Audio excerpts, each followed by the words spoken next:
Let's now go to HSBC's chief economist in Australia and New Zealand, Paul Bloxham himself, a former Reserve Bank economist. Can I just say, let's go to the New Zealand story because it's significant. A 5.5% cash rate in the middle of next year and a recession basically there as well. So does that really give a glimpse as to what Australia might face also? Well, this is the point. I guess you can link it back to the wages story as well that you've already run. That the problem the RBNZ's got at the moment is inflation is too high, but also inflation expectations are high. The labour market's very tight, and wages growth has picked up too much. It's embedding itself in the wage setting process in New Zealand. In fact, in fairness, it's probably embedded itself somewhat already, and that's why the RBNZ is feeling compelled to have to deliver these supersized hikes. Is saying that the cash rate probably has to go quite a lot higher yet, and is saying that will probably deliver a recession in New Zealand in order to get the inflation out of the system. So, look, is it something we should expect here? I don't think that's what's likely here, but a lot of that has to do with the fact that the pickup in wages growth that's been happening here so far has been quite gradual. The last labour price index or wage price index print we saw was running at 3.1. The ones in New Zealand are running in the sort of high threes, and the bigger measures, other measures are running in 6s and 7s. So is that why you sense that Philip Lowe last night made those statements about wages, about the expectations, that he gave that lesson, if you like, that if everybody demands 7% wages this year, guess what inflation is going to be next year? Well, and if people demand again next year, guess what it'll be the following year? That's exactly right. The RBA's got, and the RBNZ, they've both got mandates. The mandate for the RBA, let's stick to the RBA for the moment, is to keep get inflation back to 2 to 3% at this point in time. And they know that in order to do that, they've got to keep wages growth from picking up too much. Actually, they want it to lift, right? If you think about the pre-pandemic period, it was stuck at a 2% wage growth rate.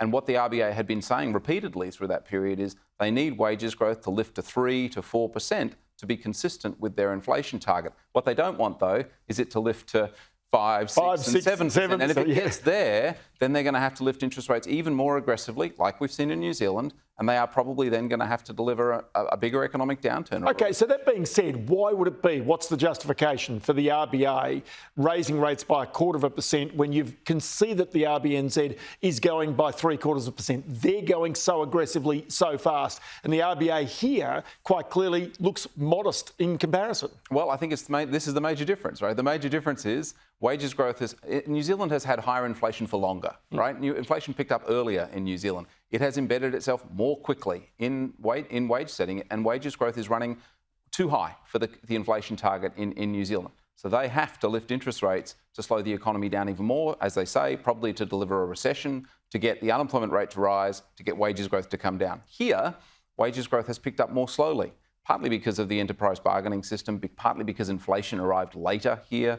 But as long as it only picks up slowly, the RBA can afford to slow down a bit. And that's what they've done. They've assumed they can slow down at this stage. So that argument, because right now industrial relations is in our parliament, it's being debated. And at some stage there's going to be a new form of industrial relations policy come out. But what you're saying there, if the aim of our industrial relations policy is to somehow moderate wages so they don't take off and create the inflation, which creates higher interest rates and potentially a recession, it's doing its job quite well at the moment. Well, everybody's employed.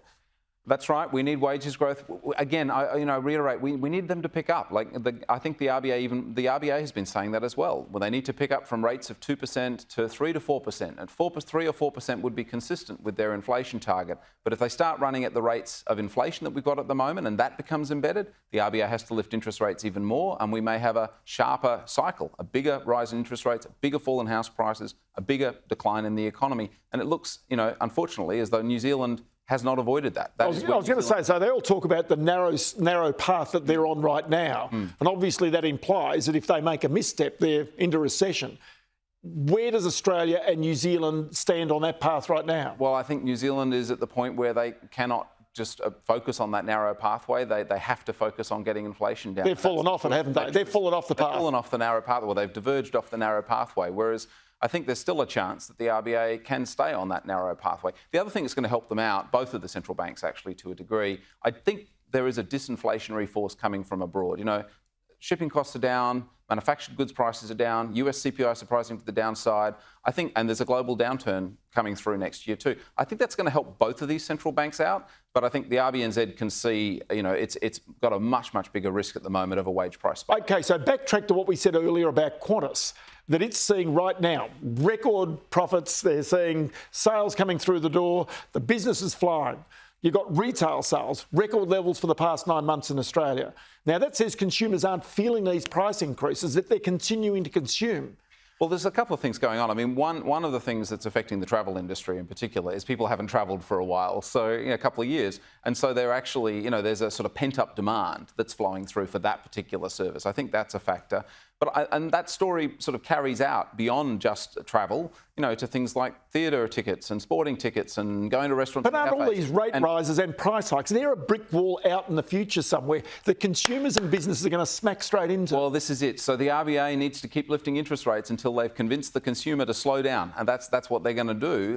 What they've convinced themselves of at the moment, though, is that they've moved really fast, they've delivered a lot of tightening, we haven't seen the full effect of it yet. When it gets here, when we do get the full effect, we will get that slowdown in the consumer, and that will mean that inflation can come down. The other thing is, the RBA is very used to having a flexible inflation target. They'll be comfortable as long as inflation is heading back towards their target fast enough, whereas the RBNZ, I think, really wants to get inflation down a bit faster than that. Yeah, Paul Bloxham, thank you so much for your time. Just before we go, we'll show very quickly the Australian dollar versus the New Zealand dollar today as this all took place. I think we got the chart there, and we can actually show that really as soon as it happened, there was a big fall in the Australian dollar, big rise in the New Zealand dollar. That's because their interest rates are higher than what they are here in Australia. Paul Bloxham, many thanks for your time. Thank you. There you go, Paul Bloxham there.